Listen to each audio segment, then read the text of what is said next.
Welcome to Expats Everywhere. Can you tell us your name, where you're from, and a little bit about yourself? Well, my name's Catherine. I'm an American, originally from the state of Michigan. I started teaching with a teaching certificate in the U.S., worked in South Carolina for a year, and then moved overseas. All right, overseas. So what other countries have you worked in? I got my start in Poland. I was only there for about 6 months, and then I was in Korea for 2 years and Saudi Arabia for 3.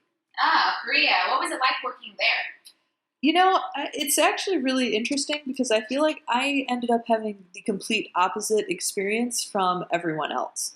A lot of people talk about Korea as being a wonderful time and really enjoying themselves there, and I hated it. You hated it. Can you tell us why? As I started working in the middle of the semester or the middle of the school year for Korea. Their school years start in August and February, and I started in April. So I came in the middle of a quarter, and that meant that all the really desirable jobs in the places like Seoul and Incheon were already gone. I got placed in Nunsan, which is this tiny town famous for its strawberries, right in the middle of the peninsula. Okay. Were you the only expat there, or did you see expats around every once in a while? I was the only expat at my school, and because we were so isolated, the expat community was very few and far between. I could go months without seeing another Westerner around. Oh, wow. So was it hard to meet people then and have friends? Extremely. Part of the problem was that I don't use Facebook. I understand that the people who do use Facebook had a much easier time, but it was also just a matter of geography. The nearest large city with a larger expat community was an hour and a half away by car. So let's talk about work a little bit. What kind of school did you teach at? I was at a public high school, and I chose that. I knew I didn't want to be at a hagwon. The problem with my school is that it was a vocational high school. So none of my students intended to be college bound. Most of them were going to finish high school and get a job in a factory if they were lucky. They were not motivated students at all. So you had a really difficult time because they just didn't want to learn English or just learn in school in general? Yes, actually, to both. I had a lot of students who thought English was completely useless to their life, and rightly so. If you're going to be a farmer or working in a factory, becoming fluent in English is a pretty low priority in your life. The other problem was the teaching methods that my school insisted upon. I realized about 2 months into my second year contract that I had basically been hired to be the token Westerner, and that my teaching abilities had nothing to do with my job. Were you the sole teacher in the classroom, or what was a typical day like for you? Well, I did have co-teachers who were varying degrees of helpful to completely useless. I would only see my students for an hour once a week, and it's absolutely impossible to get any kind of headway or any kind of relationship with the students when you see them so rarely. That's one of the things I've loved the most about my current job is that I see the same kids day in and day out and really have a chance to get to know them and build a rapport. Now, earlier you were saying that they weren't really motivated to become fluent in English. So because of this, did you have behavioral problems? Tremendous behavioral problems. The soccer players were the bane of my existence. They were the absolute epitome of big men on campus who got away with murder and knew that it didn't matter what they did in class because they were soccer players. And they were above everyone else, including most of the teachers. Wow, okay. So did you see teachers ever reprimand any of the students, or was that not common there? Oh, that was actually fairly frequent. That my co-teachers would regularly slap or try and punish students right in front of me. That's not my teaching style at all, and so it was really pretty awkward. So you never slapped anyone? I was tempted multiple times, but no, I never did. I probably outweighed most of them by a good 20 or 30 pounds. Wouldn't have been a fair fight. Okay, so let's talk about the pay. How much money did you make at this school? I believe that after the exchange rate at the time, I was making around $2,400 a month, something in that ballpark. Now, do you know if this was more than one of these bigger cities that had more expats or about the same? Yes, that was actually about $100 more a month because I was living in one of the rural areas. Okay, so someone can expect if they choose a rural area, then they will be making a little more than maybe places that most people want to go. Yeah, absolutely. It's the more desirable places can afford to pay less because they know they're going to have an influx of people. You'll get paid less in Seoul than you would in the provinces like where I was. And I believe the place that gets paid the highest is Jeju Island, which is extremely isolated. Off of that money, do you think that was enough to live? I didn't have any problems, but that's because I never did anything because there was nothing to do. Closest movie theater was, again, an hour and a half away. There weren't any other expats around, and the majority of Koreans in the area spoke little to no English and viewed me more as someone to practice their English skills with than someone to actually try and get to know. Okay, so did you save a lot of money then? Yeah, I was able to save quite a bit of money, again, because there was nothing to do and nothing to spend it on. Were there any like foreigner restaurants or anything, or just nothing like that there? There was a Mr. Pizza, and no, actually, that was about it. There was a pizza place. It's. I remember getting extremely excited going through an airport in one of my breaks and seeing a McDonald's. So maybe if someone is really interested in being immersed in the culture, then one of these smaller, maybe more central provinces would be the way to go.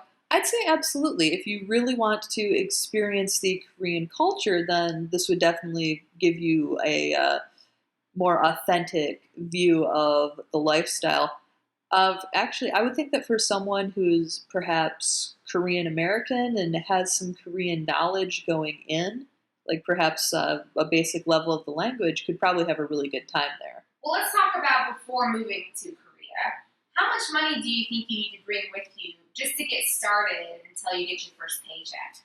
Well, my school actually had a program where they gave me $300 of seed money to get started, and then they also reimbursed my flight right away. So I was really only in the country for about 3 days before I had some won in my pocket.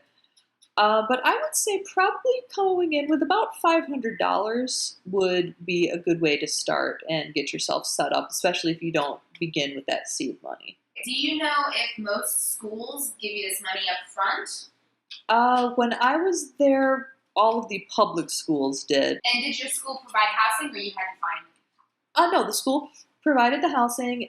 They paid for that. I had to pay for utilities and internet. So someone's getting ready to go. What should they pack? What's the weather like? The weather, well, they have 4 seasons. The spring and the fall, where I was, were absolutely beautiful. The weather in the summer is really humid and really hot. It wouldn't be uncommon for me to completely sweat through a shirt within about 2 minutes of being outside in the summer. And in the winter, it gets very cold. They don't have central heating the way Western countries do. And as a result of that, houses can get really, really chilly in the winter months. Do they have heating at all, or they have another form of heating? Their heating is through the floor. It's radiant floor heating. Because so much of Korean culture takes place on the floor, like sitting on the floor to eat and socialize, watch TV, whatever. In the winter, they run hot water underneath the floorboards and heat the rooms that way. It's really nice if you're hanging out on the floor, but if you're sitting in a chair, it can get pretty cold pretty quick. What should someone wear at work?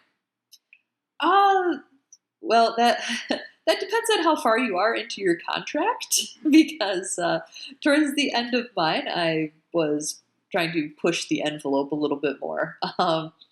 It is a more conservative culture. I did not have this haircut when I worked in Korea, and I had to take my nose ring out as well.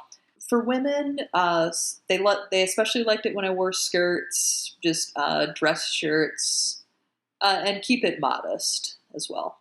Did you ever show your shoulders like you are now? No, I would not have done that when I was in Korea. How about things that you can't find in the country that you should throw in your suitcase and bring with you? I found shopping for clothing to be completely impossible in Korea, especially in the area I was in. Maybe someone in Seoul or one of the more urban areas would have better luck, but for me, everything in the stores would have probably fit me when I was about 10 or 12 years old. So bring a complete wardrobe, especially shoes, because those are going to be very difficult to find in Western sizes, unless you're a tiny individual. Okay, and anything like food related that you should bring that maybe you can't find? The area I was in, it was near impossible to find a lot of Western food items. I ended up missing cheese. Unbelievably, just so much. But for my friends who taught in Seoul, that wasn't a problem because they could go to Carrefour. There was no Carrefour in Nunsan. Okay, so maybe if you're planning on going to one of the big cities, then you can find a lot more in one of the more rural cities. You definitely have to bring. Yeah, absolutely. There was a Costco in Daejeon, the city an hour and a half away, but it was difficult for me to get there because, you can't go to Costco and just buy like one thing. Well, let's change gears a little bit. Let's talk about the safety. Is Korea safe? Did you feel safe? I felt perfectly safe there. I wasn't walking around at night, really, or anything of that nature, but it was a regular occurrence for me to walk halfway across the city, at least once or twice a week, to go to Home Plus, the grocery store, and I never felt like I was in danger. Now, you were saying earlier you kind of had a hard time meeting people. So what did you do for fun or to keep your time occupied? Well, the internet there is amazing. It's unbelievably fast, and I ended up spending a lot of time talking to people back home. It works out pretty nicely that the US and Korea are usually between 11 and 12 hours apart from each other. So if you don't mind getting up early, it's pretty easy to talk to people back home on Skype. Now, do you think that Korea is a good travel hub? Yes and no, depending on where you are.